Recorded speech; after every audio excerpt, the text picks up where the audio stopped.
It's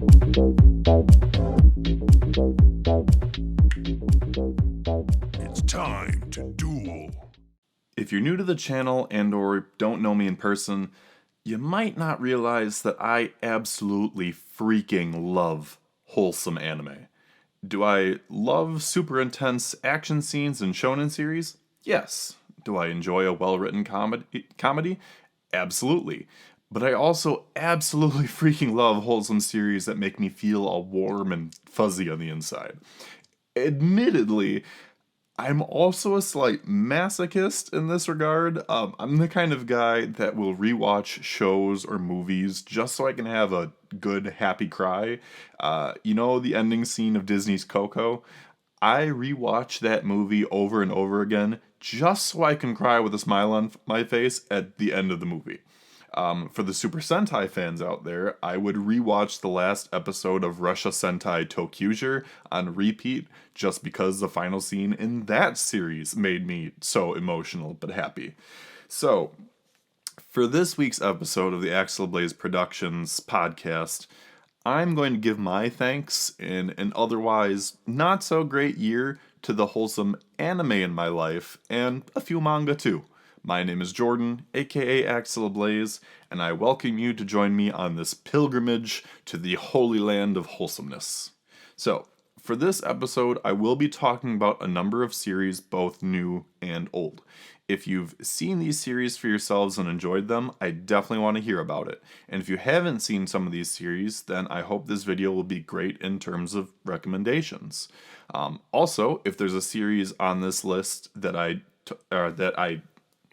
if there isn't a series on this list that you think I would enjoy because of how wholesome it is, I would love it if you would recommend those as well. So, with that said, let's move on. While 2020 wasn't the greatest for anime, there were 4 series that stood out for me because of all the good vibes that they had. 2 of them will most likely pop up on my eventual top 10 favorite new anime of 2020 list as well. These 4 series were Welcome to Demon School, Iruma-kun, Bofuri, I Don't Want to Get Hurt So I'll Max Out My Defense, Ascendance of a Bookworm, and My Next Life is a Villainess, All Routes Lead to Doom. You can really tell which ones have light novel titles out of these. They get longer every day. But before we get into the purely 2020 anime, let's talk about the holdovers. Iruma-kun is, in my opinion, one of the sleeper hits of 2019 that went over into 2020. And thankfully, it's going to have a second season in the spring of 2021. That's actually a common thread for all 4 anime that I mentioned, because all of them are getting another season in 2021 or 2022. So if you enjoy one of these, congratulations, there's more content on the horizon. So, Iruma-kun is about a teenage boy named Iruma.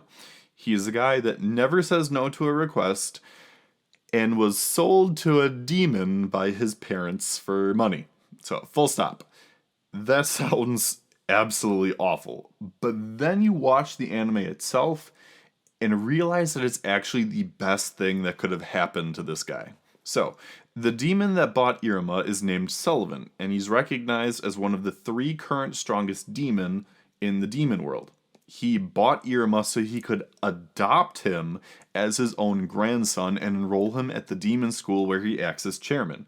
It's there that Iruma has to hide the fact that he's human so he's not eaten, or worse. But see, that's the thing. Iruma is way too good at being a fake demon, and he's not even trying. And along the way, he makes a lot of friends with the demons in his class. While he's trying not to bring attention to himself, he hilariously ends up doing things that make him look powerful and or respectable by his peers. Part of the reason for that is because he's able to do certain things as a human that demons can't. Pretty ironic that the best demon in the school is actually a human. So part of the reason why this series is so wholesome to me is because of the relationships that he has. So the 2 best friends that he makes in this demon school absolutely love him. The concept of friendship isn't something that's really known in the demon world. or at least it's not necessarily, perceived as friendship, but that's something that when they discover that it is what it is, they love that they're friends with Irma. And seeing their relationship unfold as the series goes on is fantastic. It's also funny that his two best friends have this kind of contrary relationship to each other, where they get on each other's nerves all the time. But that's what kind of makes it even better. The fact that they're this just triangle of friendship that you wouldn't think that it would work. And yet it does absolutely fantastically. On top of that, the relationship that Irma has with Sullivan as his, adoptive grandfather, as well as the servant that they have that lives in with them, is also something that is absolutely fantastic. Sullivan absolutely loves to just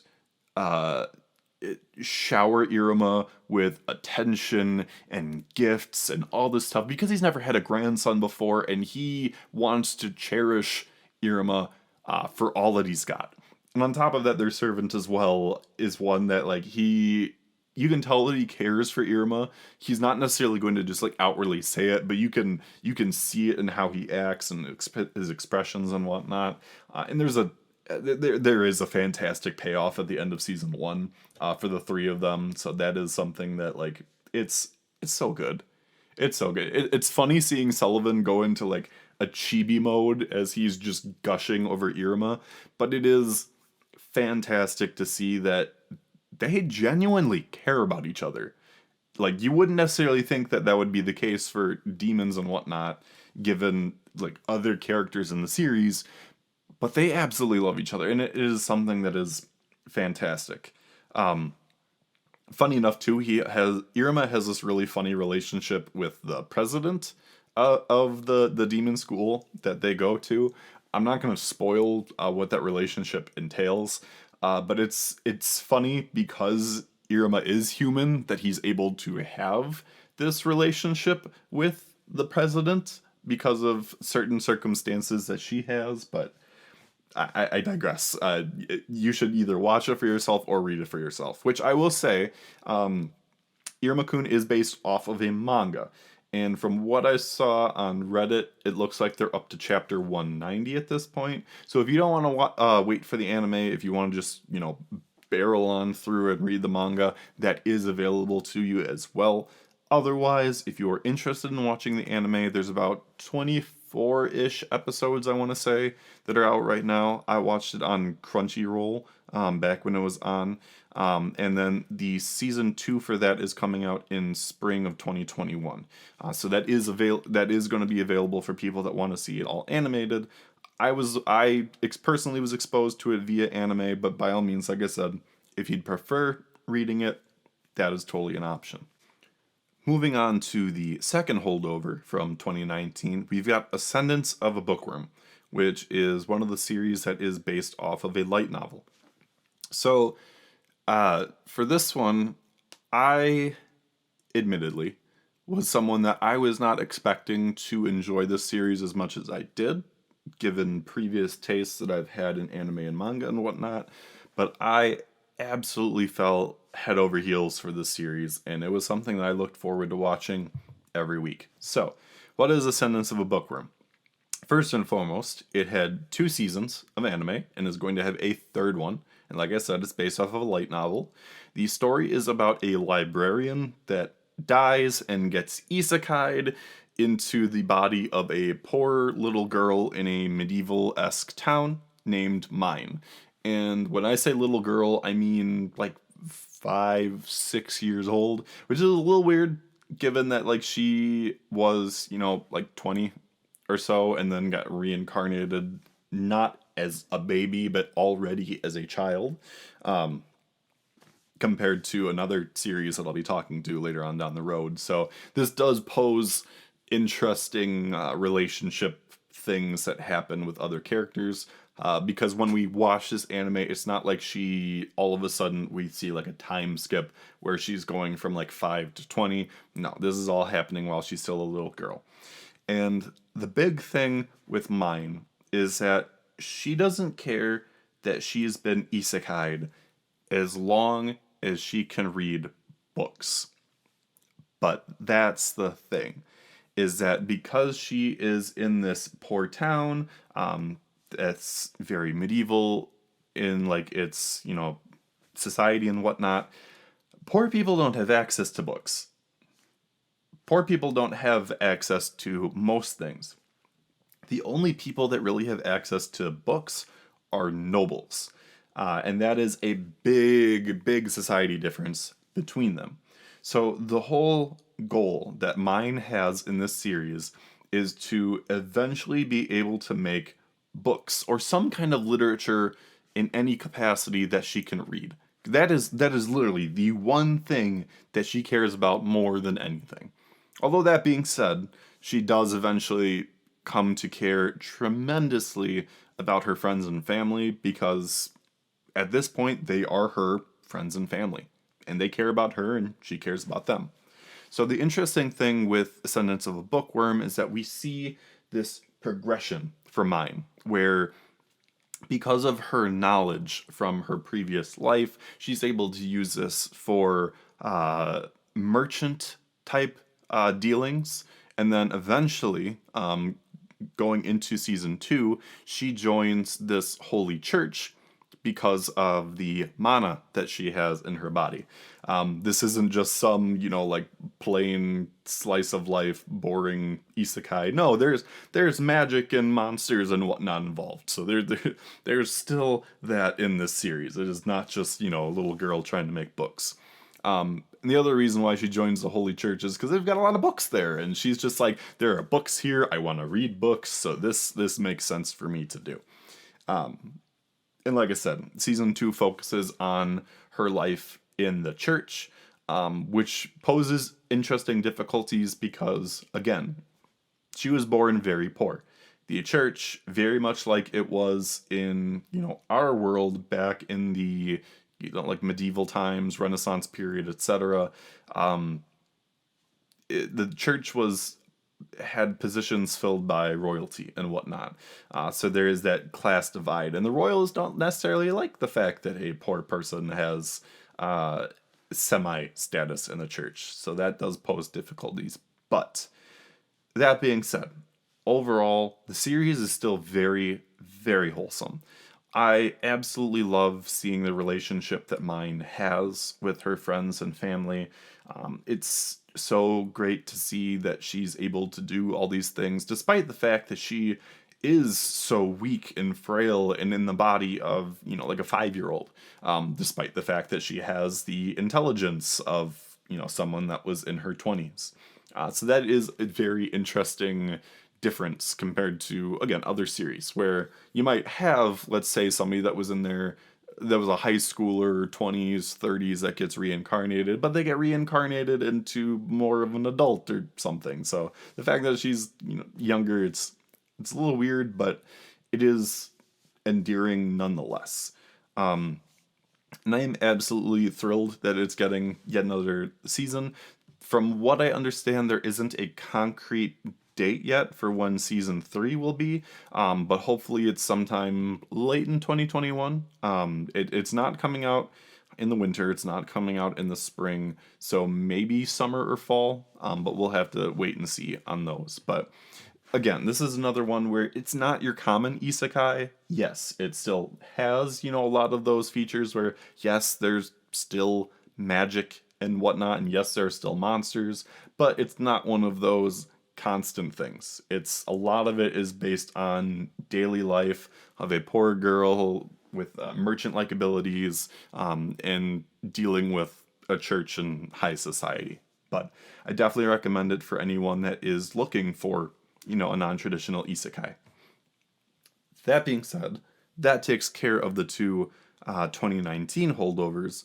Let's talk about the 2 new series that came out specifically in 2020, and ones that more than likely will appear on my top 10 favorite new anime of 2020.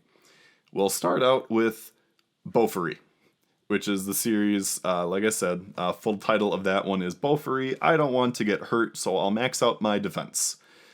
And again, like you can tell by how long the title is, this is another one that's based off of a light novel. What's the premise? In this story, a high school girl plays a VR MMO and absolutely breaks the system by playing the game in a very, very unusual fashion. We're talking a girl that absolutely breaks, the common rules of video games and whatnot.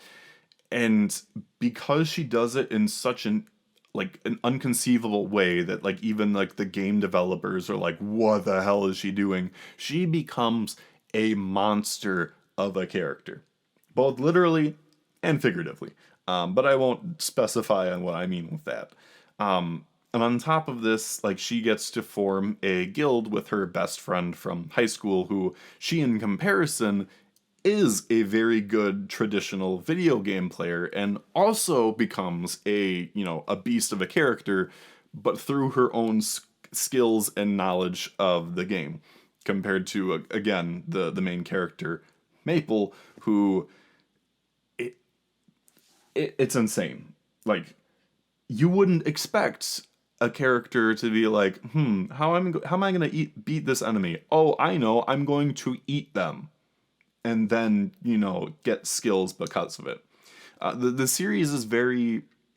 When I first watched it, it made me think of that time I got reincarnated as a slime, because of the skill system that was involved with it. When you do certain things, or when you eat certain characters, you would get new skills and whatnot. And that's something where in this game, depending on what you do, depending on what you eat, depending on what you experience, you gradually learn new skills. You can get certain items and whatnot. And it's really funny to just watch this girl who, she's not intentionally doing anything to cheat or break the system.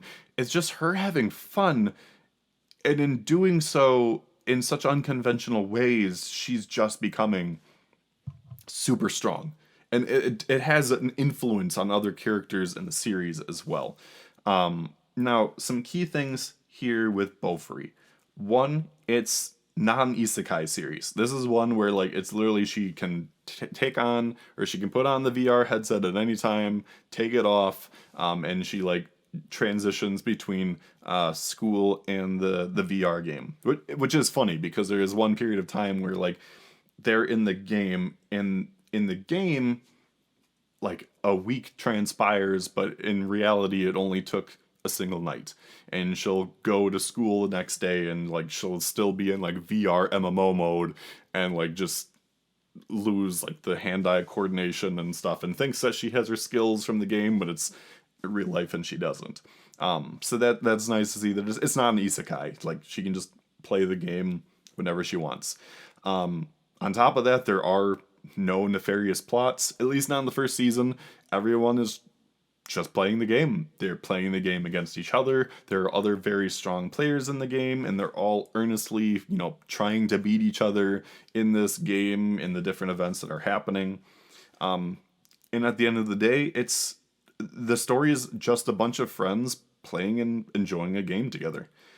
And that's part of why it's so wholesome. It's enjoyable getting to see people playing a game that is an interesting game, and just having fun with it. Nobody's actually dying.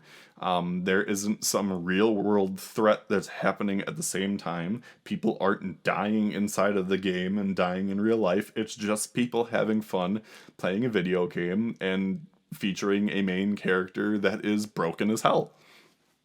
On top of that, it's got cuteness overload over and over again. It is super moe. And one of my favorite characters in there, not a humanoid character, but is this turtle character that Maple gets along the way. It is freaking adorable. I love the turtle so much. I love it. I love it. I love it. Oh my god, I love the turtle. And I just, it's so good. Is it, in the grand scheme of things, is this one of those, best anime period? No. It's one of those ones where it's just an enjoyable watch. And just recently I rewatched the series, but I watched the dub. I watched the sub originally, and I was actually very happy with the quality of the dub as well.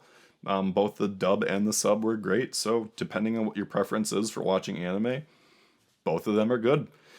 This isn't a Log Horizon situation where the dub is absolutely awful, so you can enjoy it however you want to. Though that being said, Log Horizon Season 3 coming out in January. Very excited for that. Super pumped.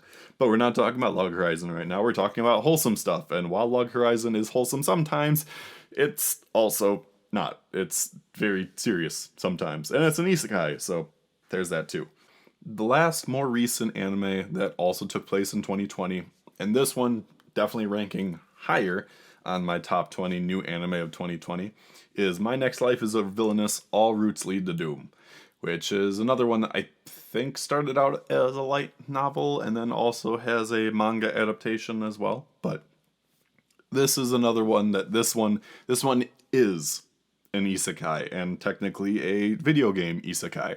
So, a high school girl dies and gets reincarnated as the Villainess in an otome game. One of those like story-based ones where you're trying to get the characters to fall in love with you, that kind of game. And she's reincarnated as this girl named Katarina Kleiss, who is upper class. She's not technically royalty, like she's like the step below it. The big difference here is that like she gets reincarnated as a child, doesn't realize that she was reincarnated until she has an accident when she's a child. And this is all happening prior to the events of the game. Because in the game, like you play as this other girl named Maria Campbell, and Katarina Kleiss is the villainess that is trying to get in Maria's way at high school. So all of this is taking place when I believe she's around 7-ish years old, and then the game takes place when she's 16. So Katarina is doing everything in her power as a child to prevent the death flags from the game, while forming relationships with the main characters from the game. So in the game itself, there were 4 male characters that were the different routes for the player to go through. And she decides that she's going to try and form relationships with these 4 in order to not die once she makes it to high school. And the funny thing is, when she gets to high school, she doesn't realize that she has essentially already made it so that she's not going to die. At least not by the hands of these 4 people. Because of Katarina's actions, she has now formed this giant reverse harem series. And it is... oh my, it is so wholesome. It is so good. Because you get to see, like, the girl that got reincarnated into Katarina, she is your typical kind of like airhead character that everyone loves, but she's one of those people that she is absolutely genuine with everything that she says and everything that she does. And it's absolutely fantastic getting to see her and these relationships that she's formed with the different characters, whether it's the male characters, whether it's the female characters, getting to see the relationship that she has with her parents, with the maids, with other people like in the school when she eventually gets to high school. It's all absolutely fantastic. And it's also really funny at the same time. This was one of the series where my girlfriend and I absolutely enjoyed getting to see every episode as they aired.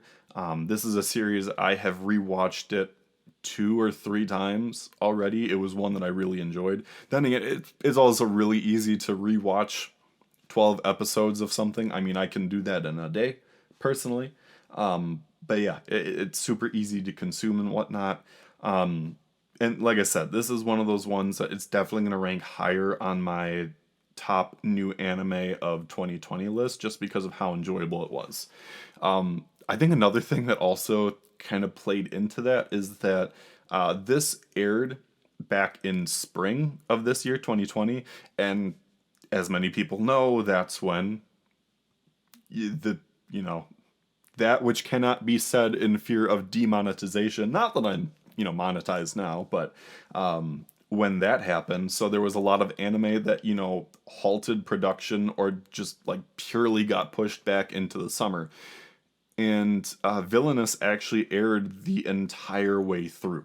I think there might have been like a week or two where they were on break, but otherwise you got to see the entire thing during spring. And that was something that was really nice as a holdover to like still have new anime during that time, so I definitely appreciated it.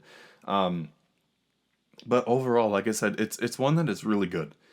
This is one where like this particular theme definitely seems to be like a common factor right now in a lot of like isekai series where like you get reincarnated as like a certain character in otome game, but you're trying to follow a different path than the otome game. Like there's another series that I enjoy that still waiting for more translations where like this girl gets reincarnated as like the I think as like the villainous character, but all she wants to do is fall in love with like a commoner from the game. Like not even somebody that's like a conquerable love route, like somebody that was in like the gacha store. She falls in love with him in the Otome game and then like falls in love with him when she's reincarnated. But I do think that My Next Life is a Villainous really does it well. And I don't want to give any spoilers. Like it did have like legitimate twists that were really enjoyable to see, and the story overall was really nice. Does she, pick a love interest at the end of the first season? No, she doesn't. There would be no point to continue on if she picked somebody with how many people that she had. But it is really enjoyable getting to see them. I'm so excited to eventually see the second season once it gets released. I'm holding off on trying to read anything because I'm purely trying to take in the anime. But it's out of the four that we just talked about, I think My Next Life is a Villainous is the one that I would recommend the most, just because of how much I enjoyed it. I did really enjoy, and that's not, discounting my enjoyment of any of the other three series, but My Next Life is a Villainous was one that just captured my heart, and I absolutely loved every second of watching it. And I think that anyone that watches it that hasn't already will definitely enjoy it themselves. But with that said, that takes care of our 2020 series. There are other ones from 2020 that I still need to watch and or would love to see, and or ones that haven't finished that are still airing right now. But those at least are ones where anyone can watch them, like pick them up right now and watch them at their leisure. And I, again, recommend any one of them if you haven't already. With that said, let's talk about some of the other notable anime series that have also aired over the years that you can watch at your leisure as well. These are ones that you can pick up at any time. They're all out there and available, so let's talk about them. One of the more original ones that I have on my list is Rilakuma and Kaoru, which was the stop motion series that was on Netflix. This is one where it's not your traditional anime because again, it's stop motion. It's an absolute rarity in like Japanese stuff. Like I'm still surprised that like Beastars, for example, had a stop motion opening sequence when it aired. I'm curious to see if they'll have a stop motion one for season 2. I don't feel like they will, but it would be absolutely awesome to see if they had one. But I digress because that's getting off topic. Rilakuma and Kaoru is a really sweet series about this woman named Kaoru who is holding Rilakuma and friends as roommates in this like apartment building. And it's really cute seeing their everyday life and seeing it animated in stop motion. I think it adds to the charm of the series, and the characters are all super adorable. I love them so much. I love the little chick character. I think he's probably my favorite of the Rilakuma group. But all of them are super adorable. And if you are a fan of Rilakuma and whatnot, and you haven't watched this series already, first off, how dare you? Second off, you should definitely watch it if you or a friend has a Netflix subscription. And this one is purely on Netflix, so if you want to watch it the legal way, that's the way to do it. Second on my list, Miss Kobayashi's Dragon Maid, which is on Funimation and Crunchyroll. This one is, I think, more self-explanatory. This is one where a lot of people love this series, and it's by Kyoto Animation. Big reason why I love Miss Kobayashi's Dragon Maid is because of the great characters and the great relationships that are between them.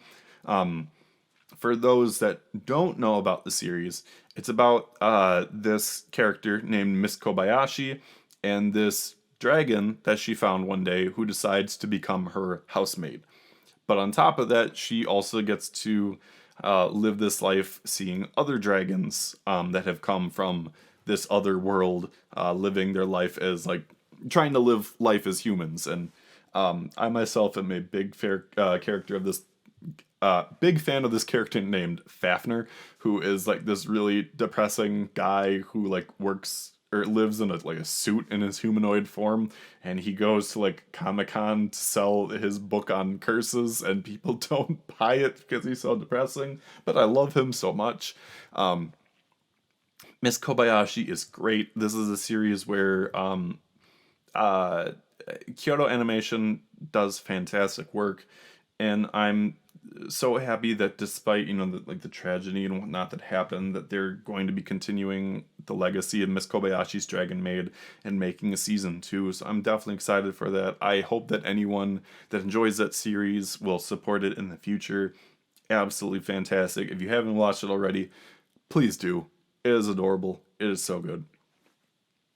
The third series that I want to talk about is Keep Your Hands Off Aizuken, which is on Crunchyroll, might be on High Dive, but I know it's on Crunchyroll for sure. This one's a little different from the rest of the ones that I've talked about so far.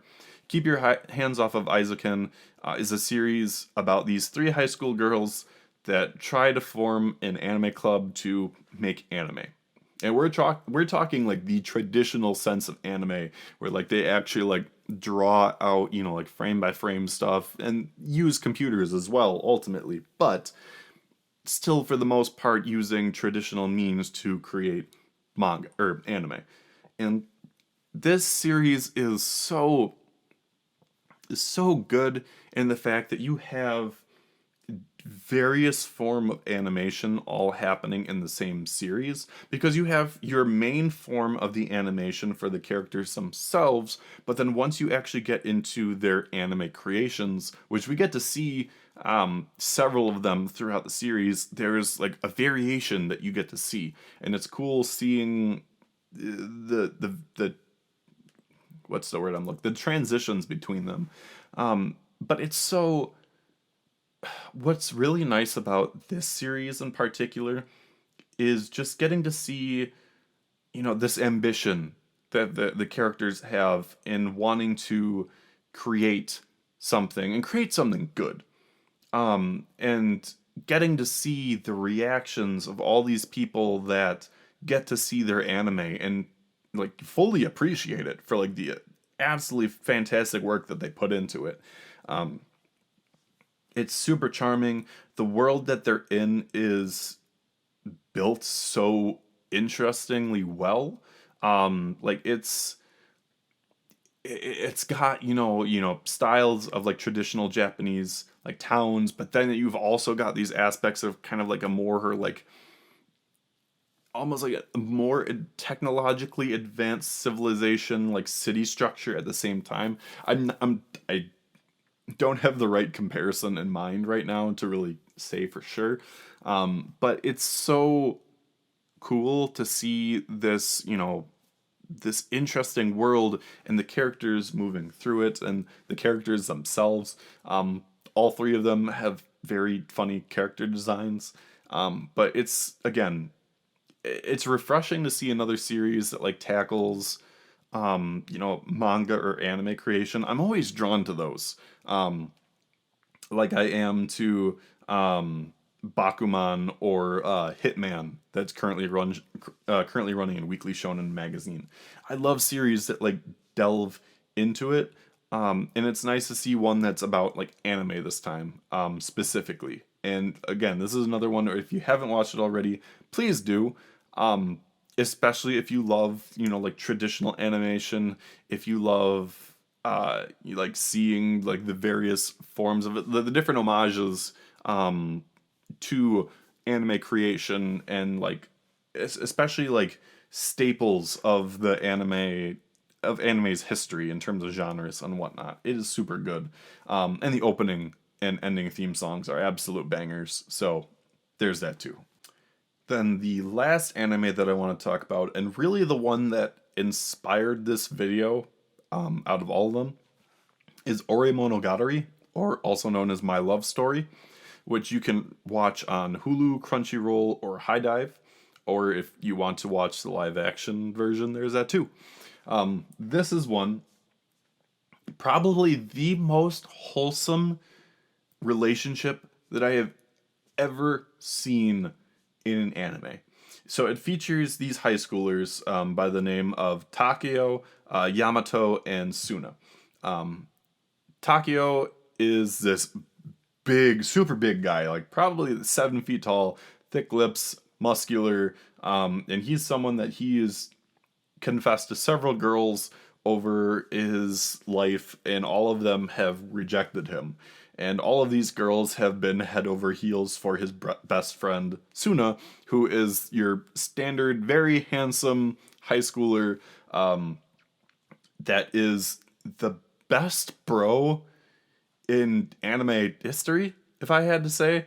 And I don't say that lightly, because there are a lot of bro characters in, like, anime history, but Suna is one that, like, he looks out for his friend, and he loves his friend, and, like, he will pretty much only laugh at his friend's jokes and gags and whatnot. But he says no to all these girls that make fun of his best friend. And why would he like, someone that makes fun of his best friend? So they have an awesome best friend relationship between the two of them.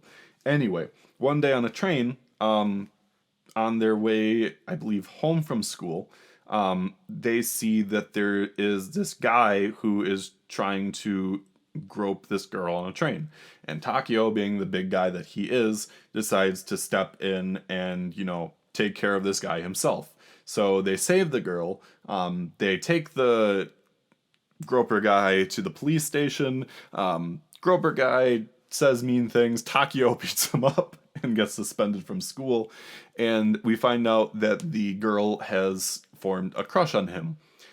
Not that he thinks that the crush is on him, though, because, he has this misconception that, like, all girls only like his best friend Suna. So his best friend Suna, in one of the future episodes, is just like, okay, I've got this plan. And on top of that, I want to tell you that, no, she doesn't like me. She likes you. She likes you. And, like, Takeo is just like, what? No, that's not true. And so, like, Yamato, and that's her last name, her first name is Rinko. Like, she comes over and she's like talking to Suna, and she's just like, I love Takeo, but he doesn't, like, he keeps talking about you, and like all this time Takeo is like underneath the bed, and like they eventually they finally say like, no, I love you, like I loved you at like first sight and whatnot, and they finally get into the relationship, and like it's like 3 episodes into the series, so you get to enjoy the relationship for the entire rest of the series, or the rest of like the 24 episodes, which is great, because in all honesty, I really hate it when like a romance series waits until like the very end for a relationship to happen. As much as I love watching rom-coms and whatnot, I get annoyed when it's this will they, won't they, and then you don't get like an actual answer until like the last chapter. Like, come on. Give us more series where they get together earlier. Anyway, the relationship between the 3 of them is so damn wholesome. Like, it's you feel warm and fuzzy after every single interaction that they have between each other, because like the genuine love and affection that Takeo and Yamato have for each other is so good. And again, the relationship that like Takeo and Suna have, and like other characters throughout the series, it's just fantastic. Despite the fact that you have girls that like they make fun of Takeo or like don't like him or whatnot, what's really interesting is that like every guy like in school or whatnot that like he encounters absolutely adores him, because like he is like super athletic and he's such a super cool guy, and super nice, and all of the guys at school and whatnot recognize that, which is it's so good to see positive reinforcement between male characters and whatnot. Like it's so good. I can't recommend the series enough.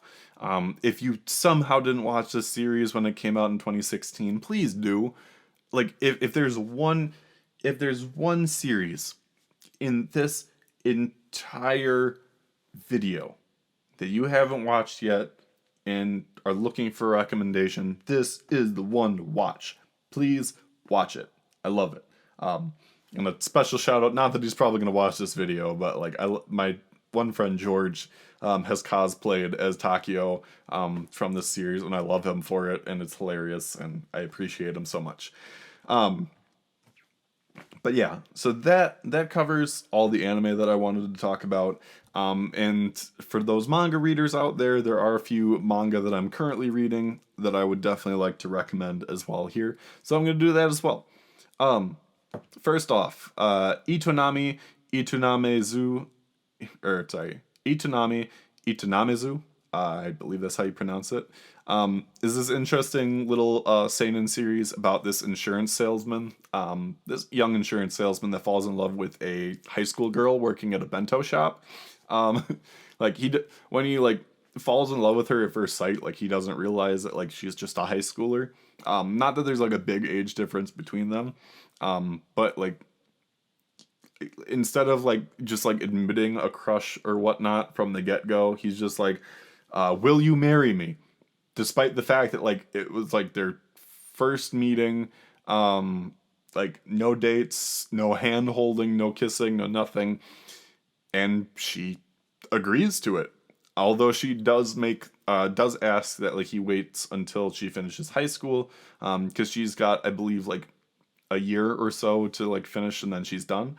And then they marry each other, and it's so adorable. Like the fact that like they are a married couple, yet they skipped so many steps, and they're so bashful around each other, but like at the same time they still genuinely care about each other.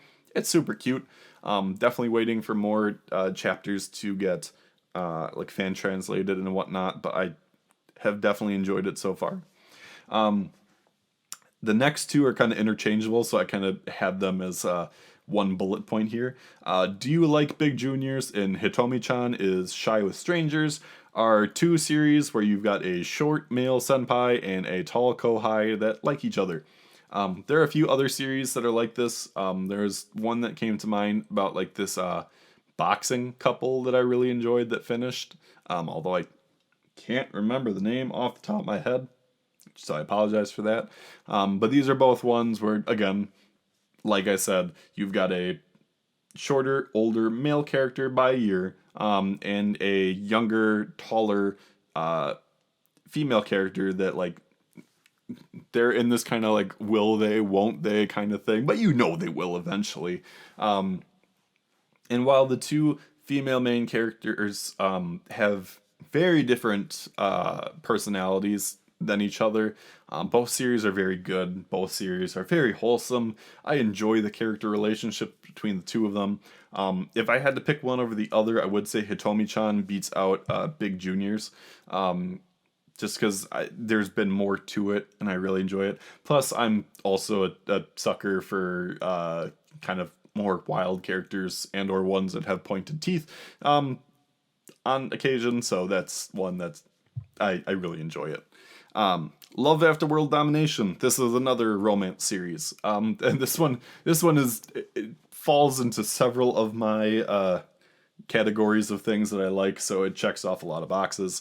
This is one where you've got your Red Ranger from like a Super Sentai series in love in a secret relationship with a general from like the enemy organization.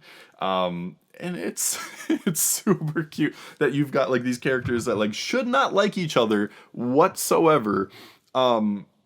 And because like they're supposed to be fighting each other, and they're in this secret relationship. And it's also funny seeing like the relations that she has with other characters from the evil organization and other characters from like the Super Sentai team. And it's funny and wholesome at the same time, seeing those interactions, seeing how they play certain things off and whatnot. How like they never really make it so that like either side like gets like way ahead of the other ones just because of like how they're doing things. And it's again just super cute. And because I'm such a super big Super Sentai fan, it's right up my alley.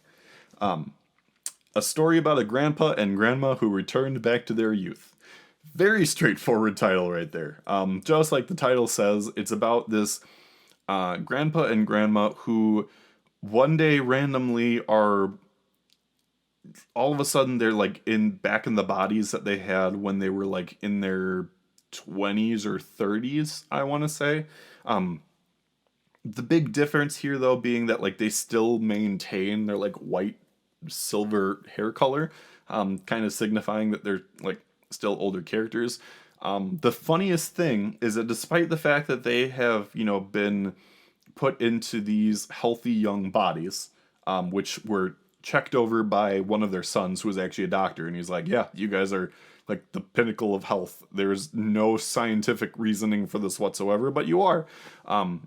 Despite the fact that they're in younger bodies, they still have every single mannerism that they had as like old people. Like they still live in this community with like all the different old people. They still do all the like old activities. They still dress like their ages.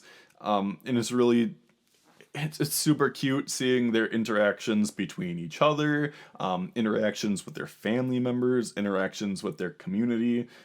It's super good. Each chapter is pretty short, so it's a fast read. But this is one where it's just sweet. It's super sweet. It's super enjoyable. It's super sweet. So if you like wholesome series, like everything else on this list, this one's good. So I will say that. The last one, and this one is it's you definitely still lean into like the more shonen and or seinen side of things with this, but Goku Shufudo, The Way of the House Husband. This is another one where it's like I definitely count this in the wholesome category. So, what is this series about? If you don't know what the series is about, it's about a former Yakuza that one day becomes a house husband. And the series starts off with him already being a house husband. Like him getting into that role kind of somewhat gets discussed later on. But from the get-go, you see him as a house husband. And the interesting thing is that like he's still got a lot of these different like behaviors and mannerisms and the looks of a Yakuza guy. But he loves doing housework. He loves his wife. He loves going out and shopping. He loves doing all of these things that like a traditional house husband would do. But he just looks occasionally scary doing it. And like there are so many absolute gold like chapters for this series. Definitely the one right now that you see a lot posted on social media is the one where he's like dog sitting and like he comes across this like other Yakuza group and like they're just gushing over the other dog, like, and like the main character has like he's dog sitting this Shiba Inu and the other guy is just like, look at his cheeks, look at his freaking chubby cheeks, I just want to squeeze those chubby cheeks. And it's just like, and then they go like, he's like, I want you to get in this car and we're going somewhere, and they end up going to a dog park and like running through the park and enjoying themselves. And oh my god, I love it. Like throughout the series, you get to see him like interacting with like other like characters, but every interaction is like wholesome as hell. It is so good. Like it's so funny. It's so wholesome. It's so great. Um, like there are a few volumes that are already out stateside right now, so that's great that we're actually getting physical volumes over here. There's a live action series that's currently going on in Japan that is also spurned on a spin-off series that is going to happen. And for those that are looking for an anime, we're also getting an anime coming in 2021. I don't know that there's been a specific date set yet, but we are getting it sometime in 2021. So I'm definitely looking forward to that. Although, again, the manga is absolutely great, the way that it's drawn, seeing his different reactions and whatnot. So I hope, I've got my fingers crossed that like they're able to translate that well into anime. But for those looking to read it, it's out now. So I definitely recommend doing so. With that being said, that covers all of the wholesome anime and manga that I wanted to talk about. And like I said at the beginning of the video, I do enjoy my traditional shonen. I enjoy my occasional seinen series. I love action. I love comedy. I love drama. I love rom-coms. I love way too many rom-coms for my own good. But there will always be a special place in my heart for series that are wholesome. I will always love and appreciate those heartfelt moments, those ones where I like tear up, and I tear up a lot. I will say that. I tear up at so many things. I will tear up at like happy moments on TV where they play the music just right to like tug on your heartstrings. I'm that kind of guy. And I'm not afraid to admit it. I'm someone that happy cries. I'm emotional and I'm proud. And I love anime and manga and series in general that can evoke those emotions from me. And if you are somebody that is of a kindred spirit, then that is fantastic. We can be friends if we all enjoy heartfelt, emotional, wholesome series together. So, yeah, that is how I feel about that. So, for everyone that has stuck around to the end of this video, I want to say thank you very much for being here. Thank you for listening to this podcast episode with me. If you enjoyed it, it would be super cool if you could hit that like button. If you aren't already subscribed to the channel but are interested in seeing more of my content, it would be awesome if you could hit that subscribe button. If you hit the bell, you can be notified anytime I come out with new videos. Like I said, still have plans for the end of this year. I still have plans to make podcast episodes for the top 10 favorite new anime of 2020. I'm not going to do a top 20 anime of 2020 just because I haven't watched everything. I felt a lot more confident making my top manga of 2020 list just because of how many manga series that I read. Not as confident on the anime side of things since I haven't watched everything. But I can definitely make a top 10 list for all the new series that came out because I did stay pretty well on top of top 10 stuff. And the key thing here is that they're the top 10 favorite ones, not necessarily top 10 because they're actually the top 10. So it's a cop-out, but I digress. I will also have a more objective top new manga of 2020. This one might be a top 20 list just because of how many new series there were in 2020. Like, geez. Because, like, keep in mind, we're not just talking Shonen Jump here. We're talking Manga Plus. We're talking, like, the different other series that are made by Shueisha. We're talking Weekly Shonen Magazine and all the other stuff from Kodansha. And there's probably a bunch of other series that I'm not necessarily familiar with just because there are other publishing companies and there are other genres, and Wikipedia only goes so far. So I'm definitely going to be reaching out to people and be like, hey, what were other new series of 2020? Because I'm not entirely sure. So that one, definitely expect closer to the end of the year. But otherwise, if there are other podcasts and whatnot that you haven't watched or listened to so far, you can find all of them on my YouTube channel, Axelablaze Productions. Otherwise, if you want to just listen to them, every podcast that I've made has been uploaded to Spotify and a few other platforms. If you're on YouTube, I've got the links to those in the comment section, or sorry, not in the comment section, in the information section. So if you just want to listen at some point, that option is there as well. Otherwise, there are also various other videos on the channel that I have as well. The most recent one being the video where I talked about Sakamoto Days, the newest series from Shonen Jump, which will definitely appear on my top 20 new manga of 2020 list. So stay tuned for that. Otherwise, for now, that about does it for this video. I've definitely rambled on enough at this point. So again, thank you to everyone that has watched my latest podcast here. Thank you to everyone that has subscribed to this channel so far. You guys make it all the more worth it to make this comment, so thank you for being here. For now, my name is Jordan, aka Axelablaze, and I'm probably going to rewatch Coco again. I could go for another happy cry. So until next time, bye-bye.